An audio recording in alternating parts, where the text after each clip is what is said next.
Денес беше отворена понудата за обнова на асфалтот на дел од улицата Пиринска во должина од 2100 метри квадратни. Комисијата ги разгледа пристигнатите 6 понуди од потенцијални фирми изведувачи на распишаниот тендер, чии суми за реализирање изнесуваа од 1.100.000 денари до 1.700.000 денари. Она што ќе следува е разгледување на документите и аукција за наддавање. Ке се пристапи кон евалуација и проверка на сите документи.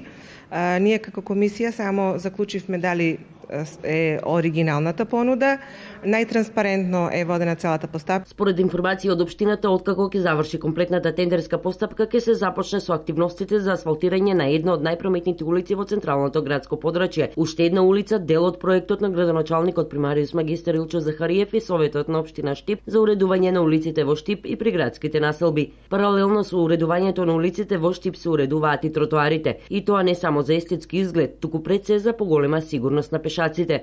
Откако завршија работите околу поставување на бехатон плочки на мини плоштадот и паркиралиштето на улица Радански пат, како и една пристапна улица во непосредна близина, веќе се уредуваат и се планираат уредувања на тротоарите на уште неколку локации. Продолживме, доле имавме покрај Христијан Карпош еден мал дел незавршен и понатаму до самата така наречена црвена кула уредување на поголем, поширок тротоар. Наџинска најави дека ќе следува формирање на тротоарот до паркинг платформата спроти општинското основно училиште Ванчо Прке, чија изградба е во тек, а веднаш потоа ќе се уреди тротоарот од кампус 4 до кружниот ток на излезот од градот.